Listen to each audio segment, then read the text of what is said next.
cause we get around. Talking about my generation. Things they do look awful. Talking about my generation. I hope I die before I get old. Talking about my generation. My generation.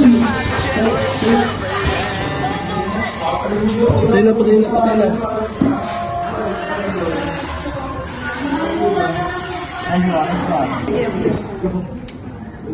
Tara na lang.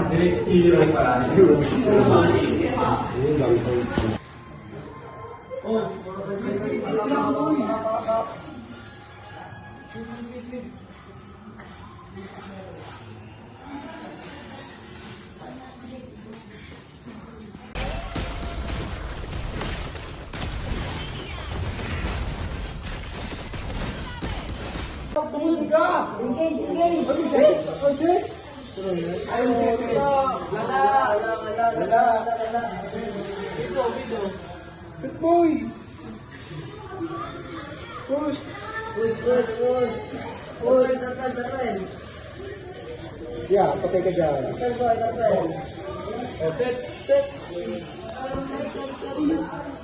Set mo boy!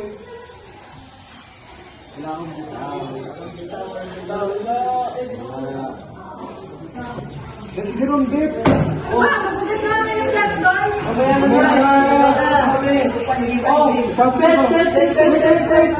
Puro na lang kayo laro.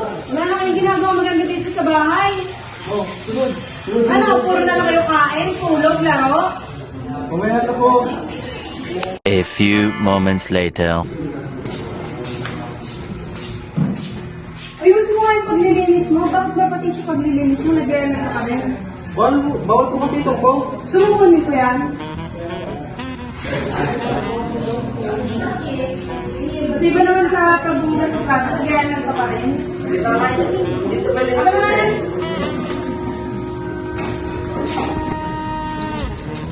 Ito yung mga pinagkilangin, mga pinag-court.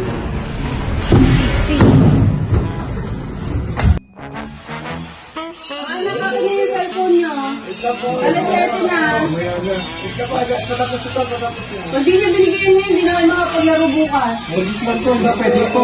Hindi niya talaga ibibigay. Mamaya po. Alin?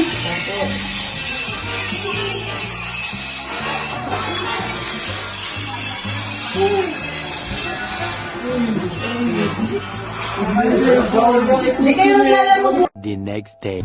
Paano yan? Kinuha po ni mama. Para tayo mabala makalalaro, boy. Tara. Saan? Anong gagawin natin? Ito.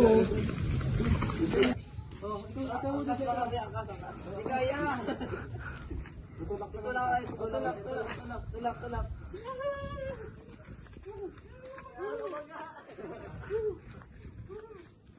Bato, tik.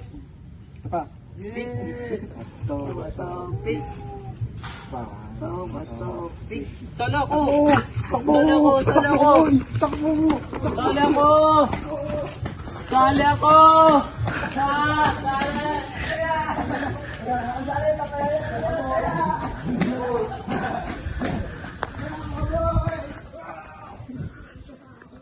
A few moments later.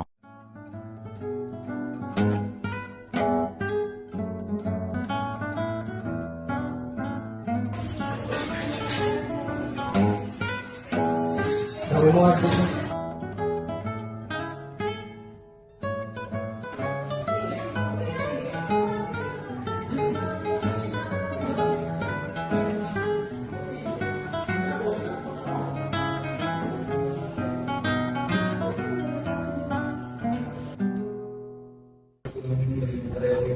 Mabuti lang nung kinuha ko ang cellphone nila para maintindihan nila na mas marami pang bagay na mahalaga kaysa sa pag-ML. Online games ang isa sa mga dahilan kung bakit ang mga kabataan ay nalululong sa pagsasalita. At nakaka-apekto rin ito sa ugali ng mga bata at lalong-lalo na sa kanilang pag-aaral.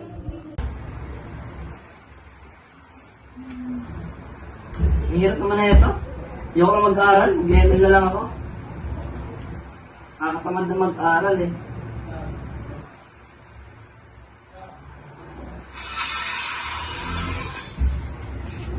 Ito ang epekto ng mga online games sa mga kabataan. Nung kinuhanan sila ng cellphone, mas naintindihan nila na mas marami pa palang bagay ang pwede nilang gawin kaysa maglaro ng mobile games.